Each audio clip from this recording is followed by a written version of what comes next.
Yo, yo, what is happening, all you fine people? Sorry if you sense a little, if my tone is a little less chipper than usual. I am currently suffering a migraine, and I'm not used to this. I just started getting them like this year, so if anybody's got any tips or tricks out there on how to deal with this, please help because, it is nutty. I feel like I have like a rubber band wrapped around my head right now. Like, what the hell is this? Like, oh my God. And yeah, had a job interview today with the migraines. So Birdie is struggling today, but in that classic British tradition, we shall soldier on. So let's talk about today's show. Today's show is par for the course, I would say. I hate that phrase, dude. Can we talk about that for a second? Like, what's with that phrase, par for the course? I don't like golf phrases. I don't like golf. I think was it George Carlin that said golf is an arrogant game, that it takes up a bunch of land that you could build hospitals and orphanages on just so some rich asshole can chase a ball with a stick? I think that's pretty apt description of golf, don't you? Also, while we're on the subject, things that bother me. Like I said, I was in a job interview today. Like, if you conduct job interviews for a living, let me kindly make a suggestion. The question, where do you see yourself in 5 years, is a stupid question. Like, what do you mean? Like, if you mean, like, as far as a job, like, I don't know, like, not the entry level position that I'm applying for. I definitely didn't see that. If you mean in life, I mean, I don't know. How can you say, like it's an impossible, unanswerable question. And okay, let's calm down.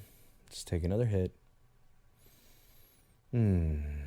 Okay, feeling better. So listen, despite my migraine, I'm gonna go listen to some Wu-Tang records and maybe watch Trailer Park Boys some more. I'm like binging it right now. It's been a long time since I've watched it. It's funny, but probably not the best show if you have a migraine because it's noisy. But yeah, back to the show. Sorry, I got way off track there. Back to the show. Yeah, today's show is pretty standard. We talk about all the sports, and it's actually, we go at each other a little. Well, Meech and I go at each other a little bit about the Edmonton Oilers again. Sorry, I just can't let it go, Meech. I just can't let it go. But I'll work on that for you. I promise. And I thought today's show was fun. We had fun doing it. So, yeah, let's get to it. From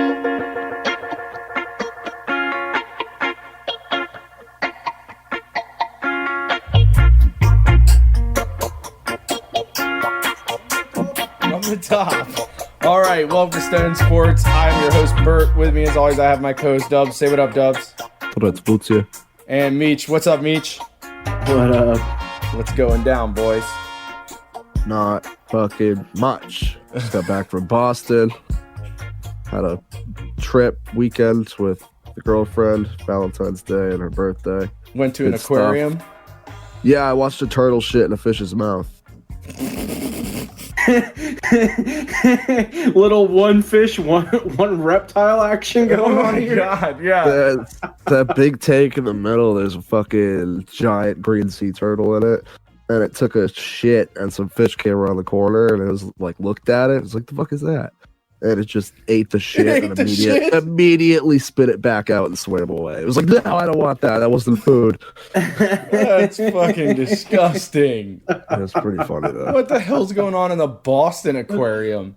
Jesus. I mean, all animals are fairly disgusting. Like, look at dogs fucking licking their asshole all the time. Fucking, I mean, they're just the animals are so fucking nasty. They are.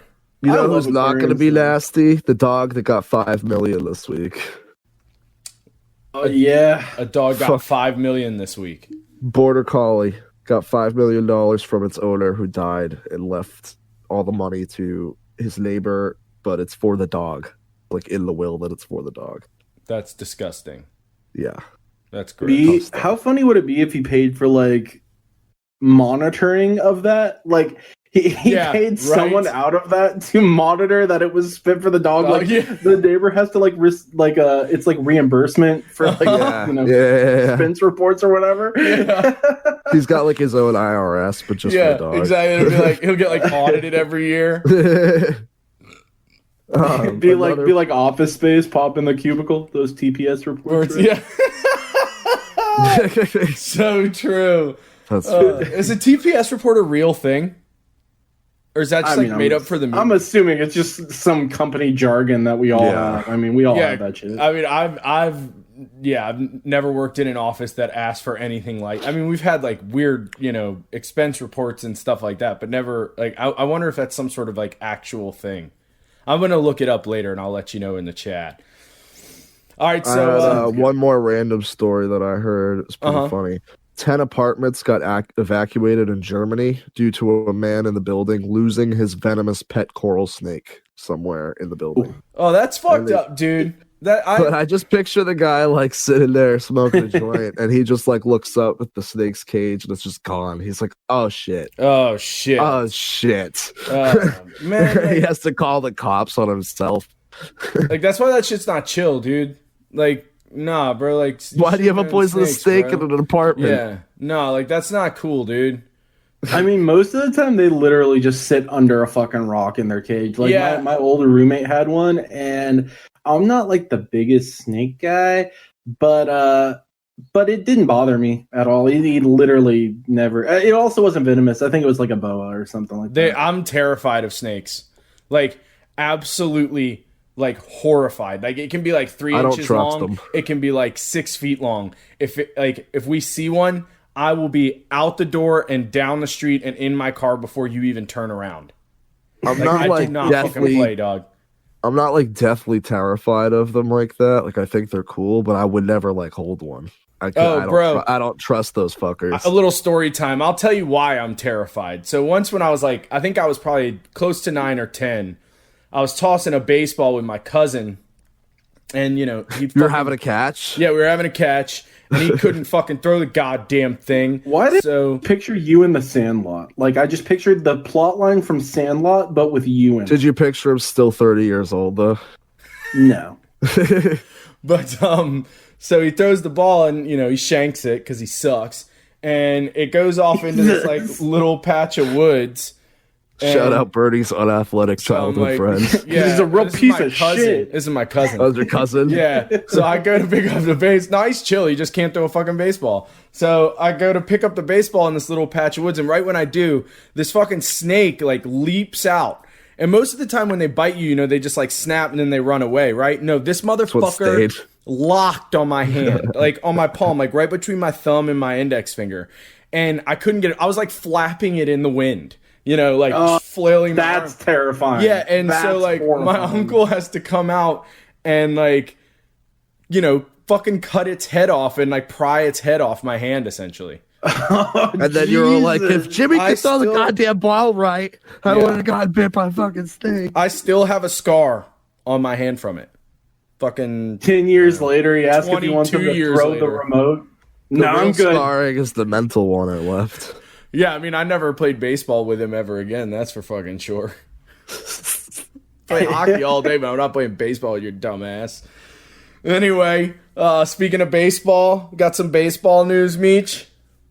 Yeah, definitely a lot of fairly amount of action. Fairly, I can't speak. Hello. And you didn't smoke before the show? Some kind of action. That sounds even worse. Jesus. Some sightings happened in baseball. I thought we were talking about baseball. You talking about baseball? Who's on third? No. Who's the guy's name? Jesus Christ. So yeah, Jake Arrieta is headed back to the Cubs, which is funny because everyone else there seems to be a mass exodus from the Cubs. John Lester, Kyle Schwarber both went to the Nationals. Jose Quintana went to the Angels, and then they traded Yu Darvish to the Padres. And so he's one of the few remnants that's still there. Also, Chris Bryant rumored to be on the trading block there. So then it would really be like him and Rizzo. But yeah, he goes back to the Cubs on a 1-year deal. Big Maple. Oh my god. I'm in Big show Maple form. Guy. Big Maple heads back to the Mariners. Another case of going back to the team they went to before they signed that big contract.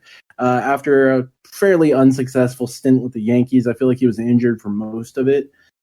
But hopefully we'll see if he can get back to the form he was in with the Mariners last time he was there, because he was pretty good with the Mariners before he signed that deal with the Yankees. And I mean, some people just aren't fit for that environment, honestly. Twins added. I'm glad he got out of that environment. I bet you are. I heard it's a shithole. Just a real toxic place, that Yankees locker room. Twins add Matt Schumacher, another back of the rotation starter. So that should be interesting to see what they do in a division that hasn't spent hardly any money in this offseason. Probably get bounced in the first round. Yeah, I mean, that's kind of their MO. Dodgers had a couple big re-signings. First of all, there's the JT. Justin Turner is coming back as a Dodger, which is great because... First.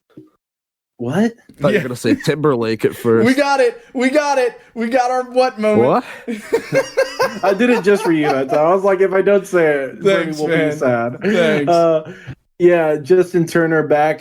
We don't really have captains on the West Coast, but he is undoubtedly this team's leader. And it's really good to have him back. He signed a 2-year deal, which I'm happy about. It wasn't a long deal, which reportedly he had on the table. But he really is a fixture of LA. And he does so much good in the community there. He has his own nonprofit. He donates heavily to the Dodgers Dream Foundation. So, he's really just a good guy. And really, I'm happy to have him back as a Dodger. And then also, they re-signed World Series hero Austin Barnes, who, if you guys remember, shut up, fucking Austin. I hate that name, by the way. But Austin Barnes is my hero. You know what's a worse name? Ryan. Nah, I wouldn't go that far. Boys, settle down. Thaddeus is pretty rough. That was supposed to be my name, so I'm pretty happy to be Ryan. Yeah, because then you would have been a Thad, bro. Yeah, I know. That's what my mom was like. I could have called you Thad. I was like, yeah, but now that's the most brosive name ever. I feel like. It's right there with Chad. You got Chad and Thad. Yeah, Chad and Thad the are bro the twins. Yeah, for sure. Thad Castle from Blue Mountain State really drives that one into the douchebag category too. But phenomenal character. Pretty happy my name's Ryan. But anyway, Austin Barnes, the good Austin, not double. He's second tier. Austin Barnes chased Blake Snell from the game with a beautiful single right up the middle, and he is back with the Dodgers on a 2-year deal. Ending with the Dodgers, I mean, they've got a lot of flack for going over the luxury tax. However, first of all, it's their first year over the luxury tax in sequential order because they reset it. Secondly, they have a lot of homegrown talent on this team.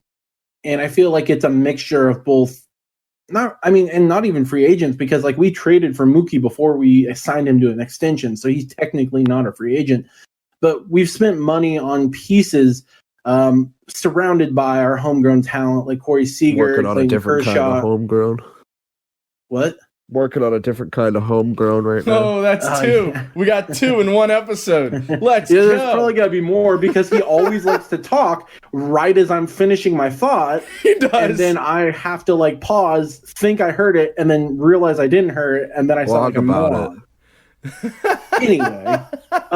So yeah, I feel like who should be catching more flack is the teams that the Dodgers payroll is now over collectively, which is the Pirates, Indians, Orioles, Marlins, and Rays. Collectively, they don't have the payroll that the Dodgers have. But like I said, a lot of homegrown talent mixed with some key free agent signings. And then also one of the top teams in evaluations for one of the most valuable teams. And then they also generate a huge amount of revenue, always in tops of ticket sales.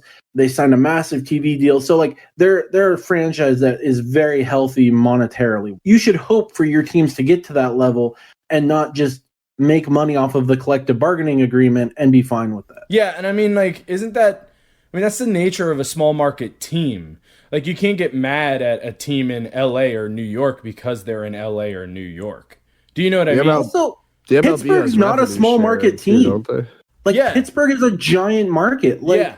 Exactly. And Tampa Bay is growing. They might not have a fan base because of the transplants, but Tampa Bay is one of the fastest growing cities in the nation. So you kind of don't feel bad for. And you mentioned Baltimore too, right? Yeah. That's no tiny market either. Let's be real. It's not, but you have the same problem there. A lot of transplants. Yeah, absolutely. I mean, I'm not saying it's like a large market. I'm just saying it isn't a small market by any means. Like, I'm not far from there. Like, trust me, it's right. a, you know, and it's not like Green Bay. Exactly. The MLB has revenue sharing too. 48% of local revenues are subject to revenue sharing. It's split between all 30 teams. And that's what I'm saying. Like, the Dodgers contribute to those teams because they make some of the most money in the MLB. So do the Yankees. So do all the big market teams. All the big market teams. So you can't hate when they're willing to dip into their own pocket to get free agents and improve their team. Yeah. Also, I agree with we've seen over the past few years that big time free agents don't really matter, and you have to have kind of that mix of young talent and veterans, to really win. And that's why the White Sox are considered such a contender this year, because they have such a good mix of veterans and young talent that's ready to burst out. Yeah, and those teams are dangerous. I mean, we saw it with like the Royals. I have unfortunately seen way too much of it in with that the stupid World Giants Series too. The Mets were in the same boat when they played the Royals. Yeah. All right. Any other baseball news you want to talk about, Meech? Nah, I think that's about it. I just had to get that. I'll get off my soapbox now and it's all good, baby. Put it back underneath my bed. That's a callback from episode 2. Yeah, next to your purse. It's like way back. Have you ever seen that video? The Rock goes back to the back. I'm gonna say finally. Yeah, you have. Okay, it's so good. It's like the funniest fucking shit I've ever seen. Anyway, let's move it on to some basketball. Take us there, Dubs. We'll kick it off with the Andre Drummond drama with the Cavs. Drummond is out of the lineup until basically gets traded. The Raptors are reportedly in talks with the Cavs. Other potential landing spots are the Blazers, Celtics, Clippers, Hornets, and Nets. Drummond is in the last year of his deal. It's going to be tough to move him with the amount of salary that he's owed and only having 1 year left on his deal. Basically, he has to go to a contender, and contenders aren't going to be willing to give up, him with the Hornets would be interesting, though. It would be, and that's the spot. That's like the only team that's not a contender that I could see getting him. Yeah, because like that could be like the Raptors when they went out and got Kawhi. Like they just need one or two more pieces. And the Hornets kind of tried to do that when they had a young Kemba. They brought in Al Jefferson, and now they have a young Ball. They're going to try and bring in a big man to go with him. Yeah, that seems to be a pretty good fit, actually. Yeah, I wouldn't mind to see it. Same boat. Blake Griffin, Pistons and Blake Griffin mutually agreed to sit out of the lineup until the team makes a decision on his playing future. So Blake Griffin on the way out of Detroit. That didn't last super long. Same thing with Drummond in Cleveland. Wow. Drummond in Cleveland, I think everyone was left scratching their head last year when they acquired him at the trade deadline because they were definitely rebuilding. And then you go out and get this veteran who's owed a lot of money. And it was just kind of a perplexing issue when it happened, I feel like. Yeah, for sure. The more Pistons news, Detroit versus San Antonio canceled due to positive tests on Detroit's side. It's the second time the Spurs have had to cancel games due to COVID. That's not from them. Mason Plumlee becomes oldest to record first triple-double at 30 years, 346 days, passing Patrick Ewing. There are a couple other trade rumors. JJ Redick still in the news. Wayne Ellington, George Hill, Victor Oladipo, and Kyle Lowry are names to keep an eye on, the biggest of those being Oladipo and Lowry. And on some other news, we'll move to Meech's Lakers, fair weather Lakers fan that he is. I actually have watched a fair amount of Lakers because they're on late. You see LeBron and Kuzma flop against Memphis? I did not see that. Well, they got warned by the league for it, so had to have been something there. Okay.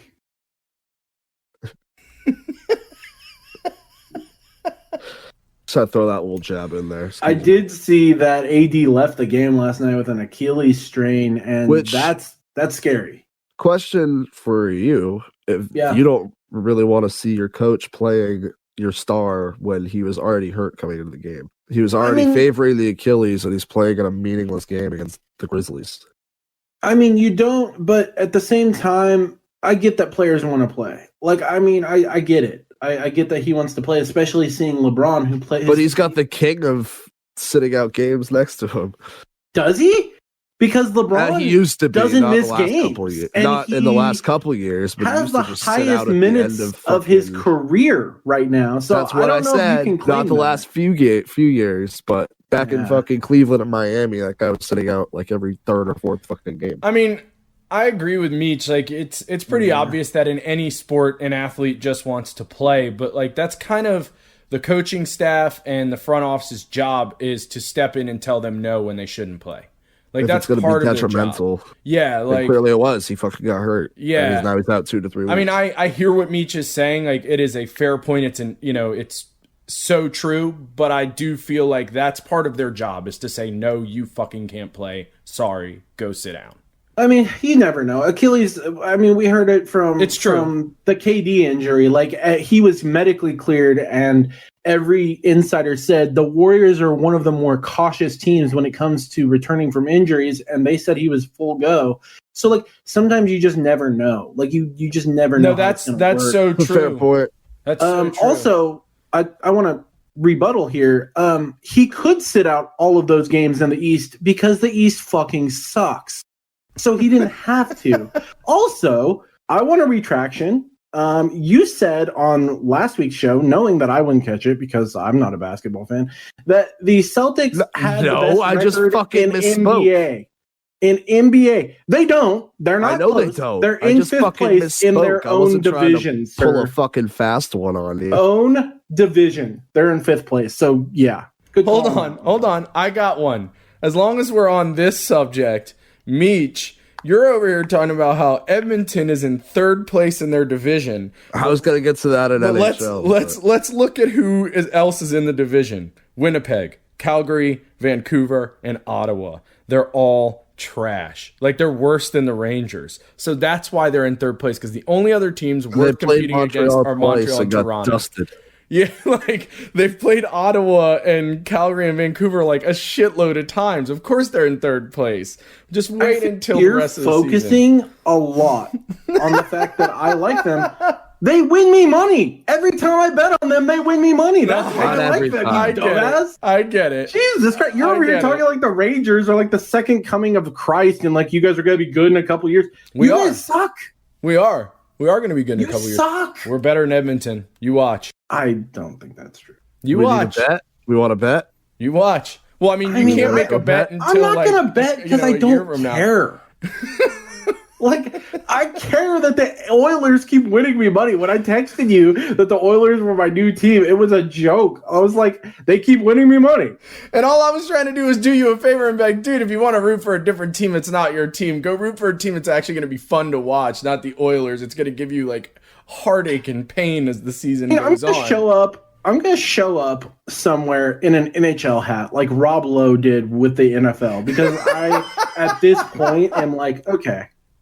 I'm just watching good hockey. I like hockey. I'm happy I can watch hockey again. Yeah, absolutely. Also, a lot more consistent to bet on than NBA. Just throwing it out. Really? Yeah, I found that it's a lot more consistent because. What do you mean? Like, well, you don't have to worry about who's sitting out. You don't have to worry about, all that kind of stuff. So you could worry about a positive COVID test, but you have to worry about that in all sports right now. Right. So I found that in NHL is more solid to bet on. I feel like you could definitely, your outcomes are truer.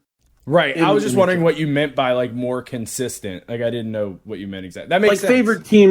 Favorite teams usually win. Right. Yeah. So if you're going to get horrible odds like negative 160 or negative one, those aren't horrible odds for a favorite, but like I can't remember who. I think the Maple Leafs were net minus 300 the other day, but they won. So like you wouldn't bet on that because you don't make money on that. You're not going to make any money. At least they won when they were favored to win. Right. So the projected outcomes are more accurate. That being said, NBA did save my ass yesterday when I bet a parlay on the Oilers, my team, who let me down once. Not going to be the last time this season. First time this season. And the Capitals, your favorite team, Birdie, because they were both supposed to win, and that was plus 230 odds. Neither of them won. Hedged my bets on Damian Lillard, and the Yeah, that was bad. I'm just gonna call him Dame. Dame. And the Trailblazers covered the spread and got me back to even. So thank God for that. Meech's catchphrase, cover the spread. All right, we got way off topic. Any other basketball stuff you wanted to talk about, Dubs? Yeah, well, I wanted to talk about the team that is at the top of the conference, who I wrote in my notes that the Jazz were 18-5, and for some reason last week I just said Celtics, and I don't know why. But anyway, the Jazz have continued to win. Reporting, obviously. Yeah, probably. I chalk it up to the ganja. The Jazz are 22-5 now. They've continued their winning ways. They're 9-1 in their last 10, and if you spread that time frame out, it's just as good. Only one loss in their last 18 games. The Jazz have been absolutely phenomenal. They're getting it done in different ways. Donovan Mitchell's... Sorry, go ahead. Some sick-ass jerseys that they bring to the table. I like the yellow ones, and that's it, to be honest. I like the black ones with all the colors. I don't know why. It's just like they hit the spot for me. You like those? I don't know. They still... my favorite Jazz jerseys were the ones with like Karolinko and Darren Williams and Boozer. Jerry Sloan rolling the team out there. Yeah, those like light blue ones. I fucked with those ones. I don't know why. And the purples were great too. We've been over this, dude. A light blue jersey will always win. We've been over this. I don't know. Their black is real clean with those colors on it, like, and the mountains in the background, like that. Those are pretty clean jerseys. Yeah. It's all right. Ew. He says in disgust. Yeah. But anyway, Jazz play the Sixers tonight, who are at the top of the Eastern Conference. Should be a really good game. Embiid is going to be a game time decision. That game takes place at 9 o'clock when we're recording, so it'll be over by the time you hear this. But I feel like you were about to say game. Yeah, game. Yeah, quick story. I ran into a Scottish lady in Boston who was giving me directions to a place that I knew how to get to, and I just kept letting her give said directions. Did you ask her? Entertainment value. Did you ask her to say it double? You should have asked her to say purple burglar. Oh my god, I didn't even fucking think about it. Oh, you missed I can't believe literally a once in a lifetime opportunity. Shame on you. I'm disappointed in you. She told me to go to downtown crossing. Downtown. Go downtown crossing. I love accents, dude. They just make me happy. Purple burglar. Purple burglar. All right, we're not going down this road. Any other NBA stuff, Dubs? If we keep doing that. Yeah, I know, right? Basketball? No, that was really it. I just had one more thing for the Jazz. They had the first time in team history against Milwaukee. They had 4 players with 25 or more points, which is really just a testament to really what they've been doing all season. They're getting production from all parts of their team. Everyone's doing their job, and the team is clicking at a high level. If you haven't seen them play, think of the Hawks when they had 5 people make the All-Star team. Just everybody's doing their part. And that 4 players with 25 or more points, just the 8th time since the NBA-ABA merger that's happened. Really? Just to put that in perspective, yeah. Wow. Crazy. Yeah, that is kind of crazy, dude. But that's all I had for basketball. All right, you want to talk about some hockey? Yeah, we can get some hockey. All right, so I take it what you want to talk about first is the Flyers playing the Bruins at the Lake Tahoe game. Isn't it Lake Tahoe? Yeah, I just hope so fucking amped. NHL makes sure they're real healthy, because I don't want to bring back that nasty disease that they had to Boston. Yeah. I mean, it's actually a really interesting game is from a matchup standpoint, because Boston, as much as I kind of don't want to admit it right now, they are the best team in the league. They are the best team in the league so where did you say we would be at the beginning of the season? I said middle of the pack, and you were in the middle of the pack at first, but I also said in that same sentence that it's too early to tell. So, my point still stands.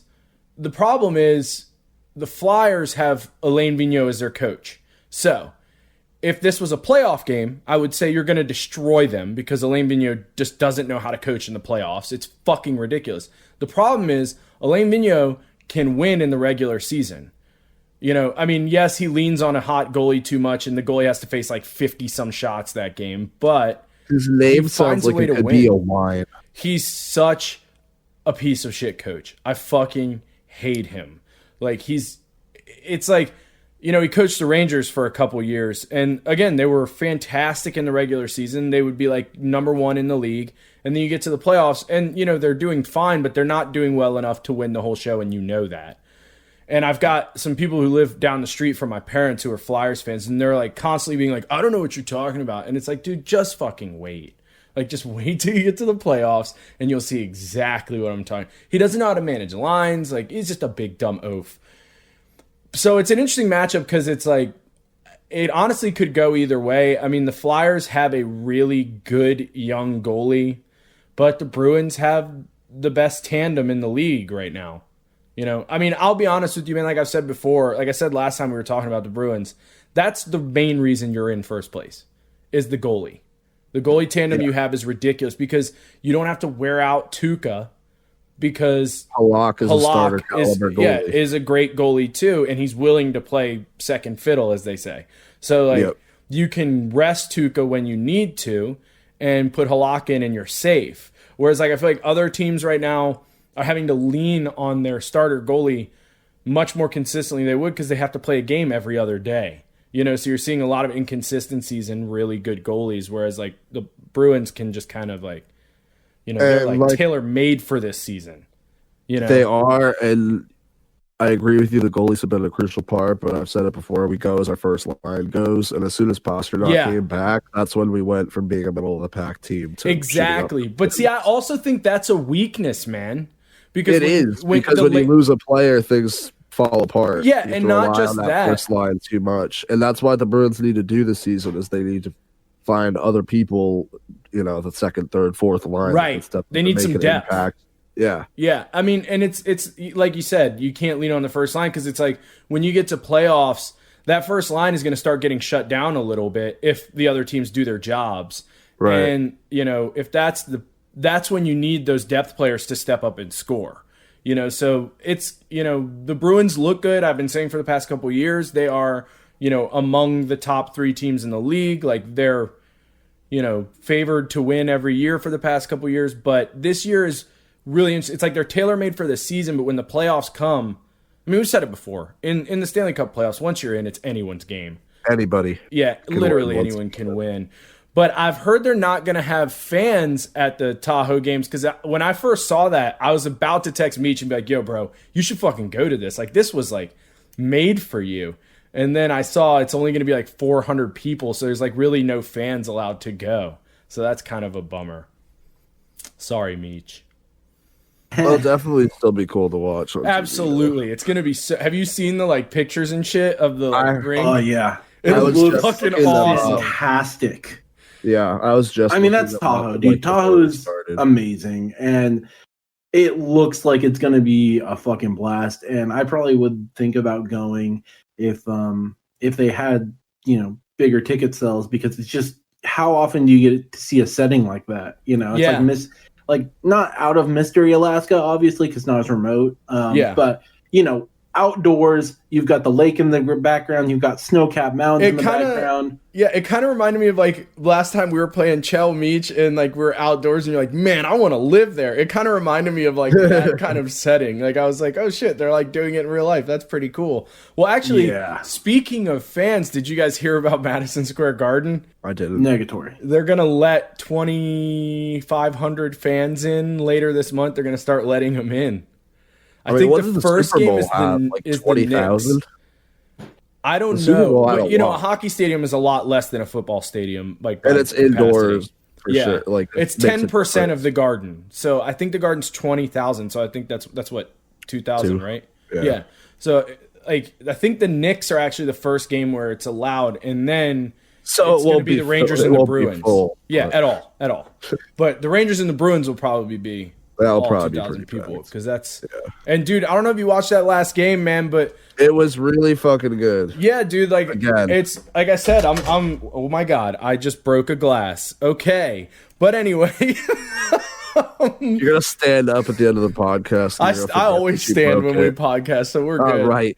But you're gonna forget you broke it and just start walking around. That's exactly what's gonna happen. Like at the end of the show, it's gonna be like, all right, we're out of here. Fuck! Shit! Gonna go hit glass out of your foot when we're done. We're gonna get a text. Bad news. Stepped on glass. No, Bernie. No, it's all good. It's like way off from the computer. We're all good. But yeah, I like when I watched that last game, it was a 1-goal game and it was OT. Again, yeah, OT. And again, it was just they couldn't get past Halak. So it's like I said before, I'm very excited to see the games between these two teams over the coming years. I think it's going to be a lot of fun. Yeah, it's going to be a lot of fun.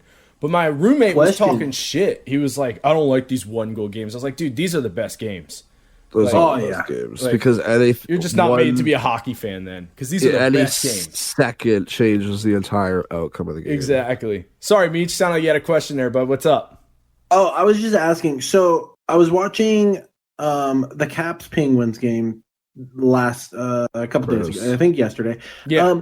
Then it was close the whole time, and then the Penguins got 2 empty net goals. Do those go on the goals against average for that goalie?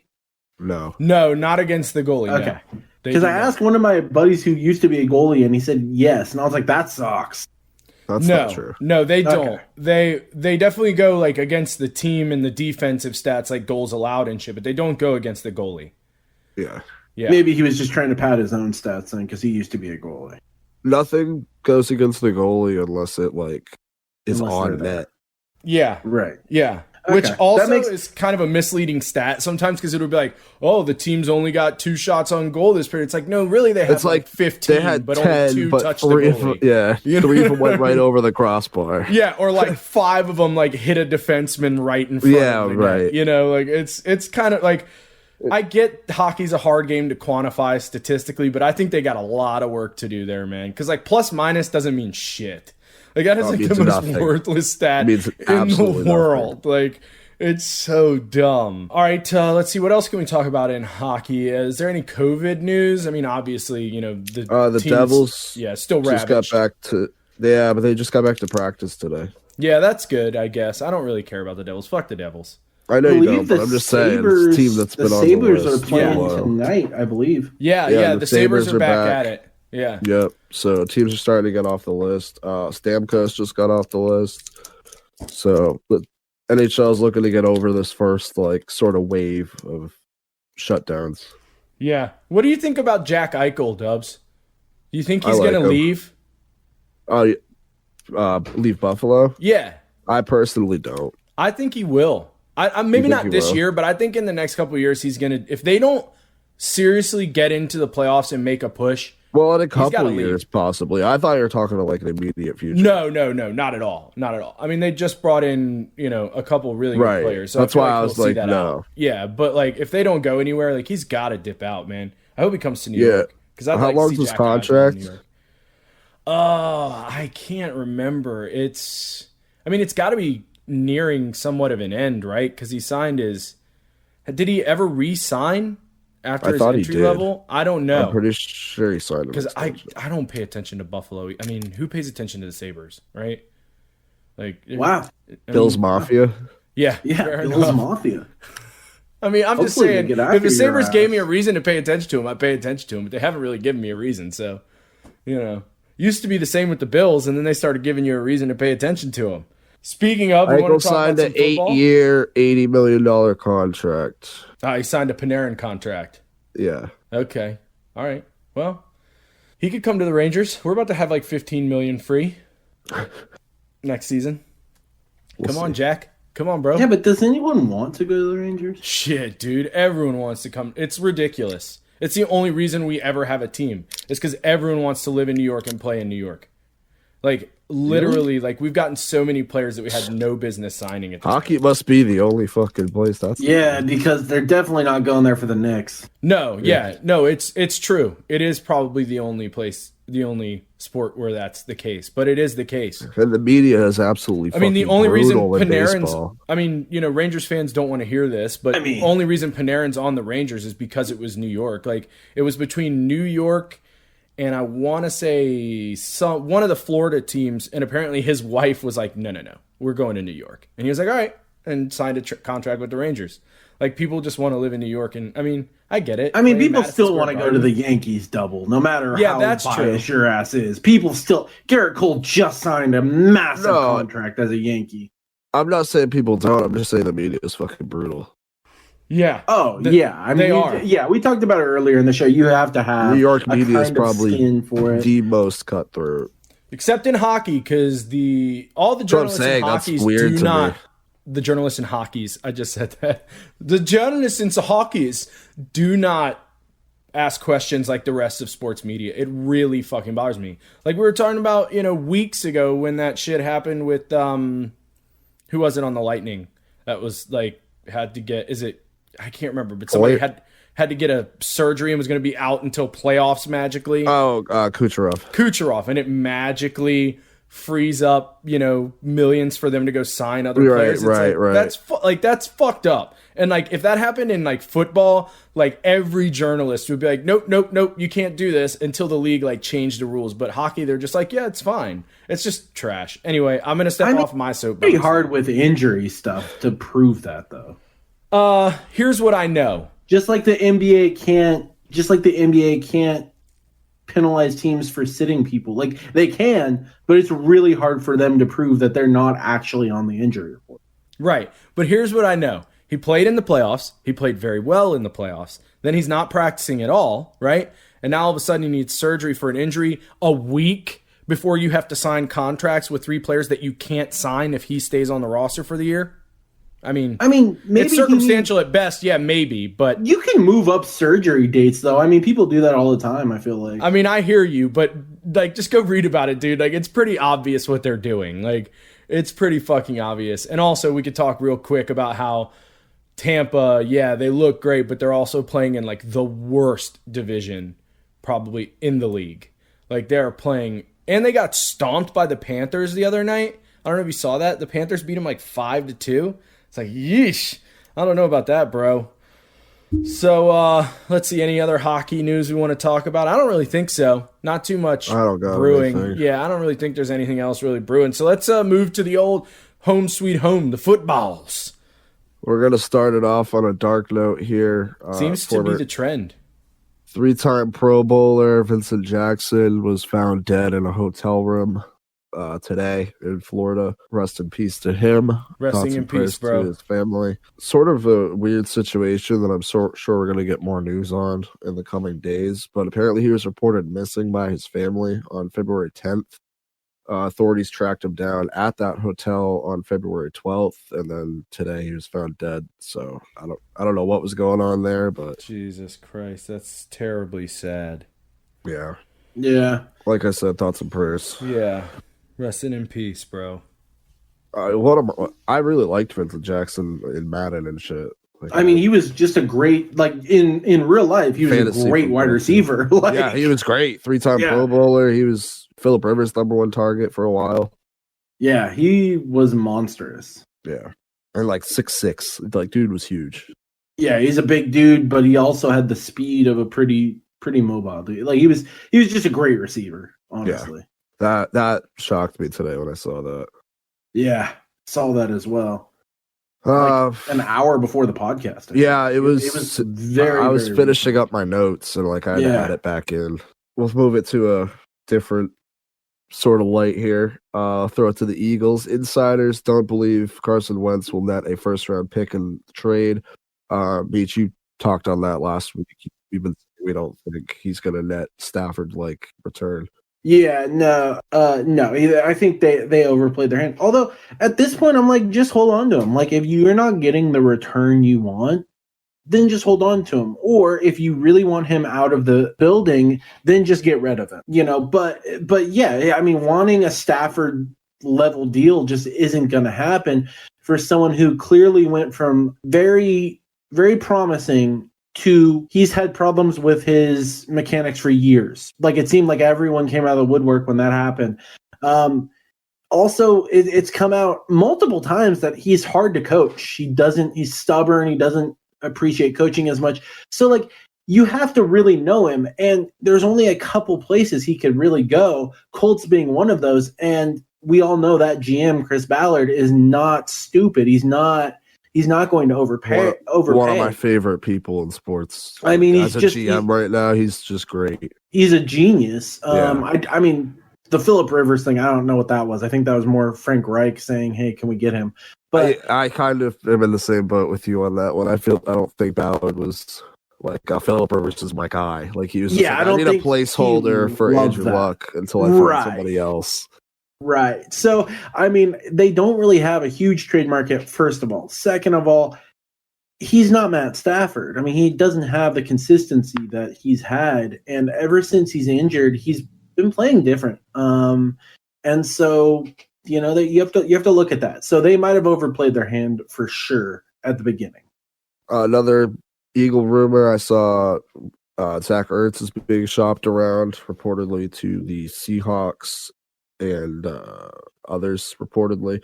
Meech, Ertz is your boy. I know we've talked about him a ton of times in the past. Do you think he's on his way out as well? Yeah. I mean, he was one of the names that got floated right before the deadline this season, but he got injured literally like 2 games before the deadline. So I think he would have been dealt this season, but he was on the injured list, couldn't be traded. So I definitely think he's gone. They have some talent at tight end anyway, because they have Goddard, who's basically he's not as good as Ertz. Don't get me wrong, he's not. But he's a starting tight end. He's as close of a replacement to Ertz as you can basically get without being Ertz, if that makes sense. But yeah, no, I mean, Ertz is great, and I love him as a Philly fan, but I hope he goes somewhere like Seattle that's built to win. Granted, if Russ stays there, with the rumors of that being true too. So we'll have to see what happens there. But the NFL is never short on headlines and stories for sure. But yeah, hopefully Ertz gets dealt to a place that can win. I don't think he's long for Philly anyway, so. Hopefully, J.J. Watt can go somewhere that he can win. He was cut by the Texans, who mutually agreed to part ways. Shocking to me they didn't try and trade him. So stupid. They are getting patted on the back by all of these insiders and all of this press. You know who's not patting them on the back? Fucking Twitter. I mean, because it's so stupid. You should have traded him last year at the deadline. You did not. You held on to him. You then release him for nothing. And as classy of a move as it is, you need draft capital. You don't have any. And instead of getting, and it's not like you would have gotten a first or a second for him, but you definitely would have gotten a third or a fourth. And at this point, you need that to rebuild the Texans. And not taking advantage of that, it's not classy. It's just stupid. Agreed. I don't know. How do you not get a return for J.J. Watt? Yeah, one of the top defensive players in the last 10 years. He's been hurt. He's not what he used to be. He's still 3 or 4 time defensive player of the year. He's got still a 3-time defensive player of the year. I mean, he has value. If you put him on a line with people that demand attention too, he's still going to be a weapon for any defense. A Walter Payton Man of the Year, so he's good in the community. All that money he raised for Hurricane Harry or whatever the fuck it was. Yeah, no, he's a Walter Payton Man of the Year. He's 3-time defensive player of the year.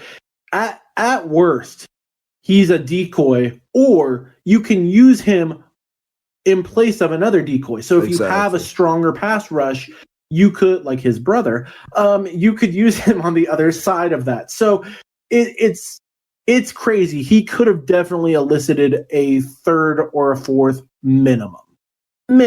Couldn't agree more. Last bit of thing I had for the NFL, Pac-Man Jones, one of my favorite NFL personalities of all time, was arrested last night. Yeah. Assault. He apparently punched and kicked a guy until he was unconscious. Jesus.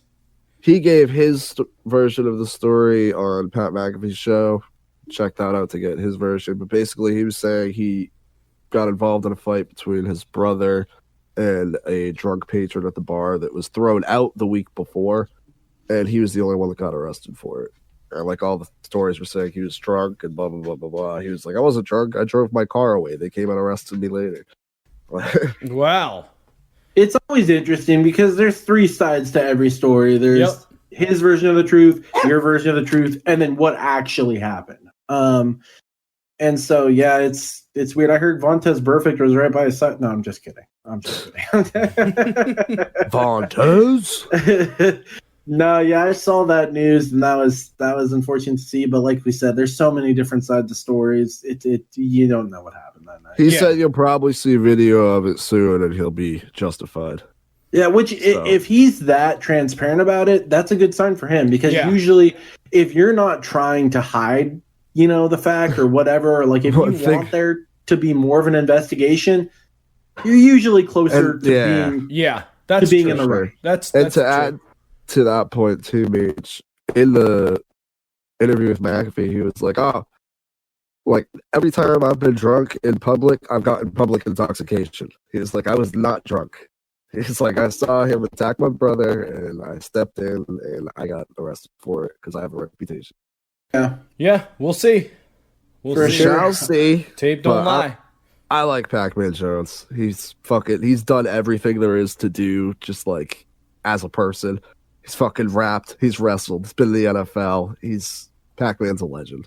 Yeah, I mean, he's also a good player in the NFL. That's why he was good. Yeah, like he was one of those fringe players taken like he was a gamble because of his off-field nature. He actually turned it into a very successful NFL career. Yeah, he was a good player. NFL season is over. Super Bowl's come to a close, but there's never a shortage of news.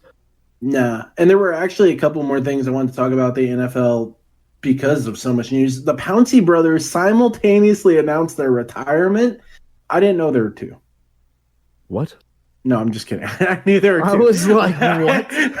It was funny that they simultaneously announced their retirement, though. Like a way to go out on top there. Also, Urban Meyer totally would have believed you if you were like, I didn't know there were two of them. I mean, I definitely knew one played with the Steelers and the other one bounced around more. So there's that.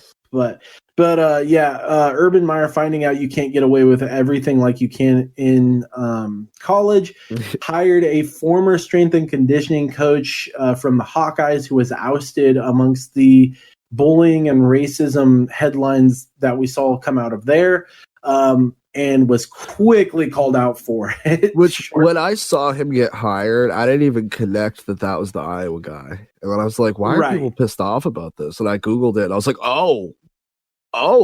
why did he hire him?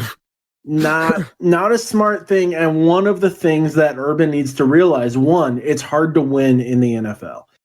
You lost, I think, 4 games at Ohio State. Like, it's crazy. You're going to lose double that in the NFL. Possibly your first season. At least double that. Yeah, I mean that's a baseline. Secondly, you're not the czar of a territory. The czar. Like you can't get away with shit like you can in Ohio. You just can't. The czar, Meyer. The czar. Which is one of the best terms for a leader ever. I mean, I know some of them were terrible, but like just the name of that is fantastic. Ivan the. Yeah, Ivan the. Yeah, good point. But yeah, so just another story I found interesting. But yeah, that's about all I had. But still chock full of headlines, even in the off season. Yeah, which we can definitely one of my cover more of. Favorite times of the year is, I mean, it's far away, but it's really around the corner. The NFL draft. Mock drafts are coming out. If you type NFL into Google, half the shit you see is mock drafts. I get my dick out for it. Combine, all that shit. I'm ready to go. NFL offseason's a good time. It's going to be interesting. I think we saw last year the Combine a little bit affected. That was the first thing that was really affected from the NFL standpoint. They got through Scot-Free, is it Scotch or Scott? Scott. Scott. Okay. Should be Scotch. Anyway, they got through last year scot-free. This year was affected by it. Scotch-free. But yeah, so we saw the draft was really the only thing from last year's NFL that was affected by it. So I believe they might not even have a combine, or if they do, it will be very, very limited. Okay, here you go. The expression Scot-Free originates from the Scandinavian word scat, which means tax or payment. The word mutated into Scot as the name of redistributive taxation, meant to provide relief to the poor during the 10th century. So there you go, Meech. Meech is sitting here like, wait, what does scat mean? No, honestly, you know, I was thinking of your guys' little doohickey whenever you mess up. Scat! I'm a scat man. Yeah, I do that when I start stuttering. I don't know how that's... I think it started once on an acid trip, because I couldn't stop stuttering, and my friend was tripping with me, and he was just like, dude, every time you do it, just go skibbity bop bop bop bop. And so it started there. Anyway, I think that's a pretty good note to end on. Agreed? Agreed. All right, boys. Well, let's get on out of here. Thanks for listening. Follow us on all the social media. It's Instagram, Twitter, Twitch, and YouTube. It's All Stone Sports Podcast. We are out of here. We'll see you on Friday. Say goodbye, boys. We'll talk to you. Peace. Lightest.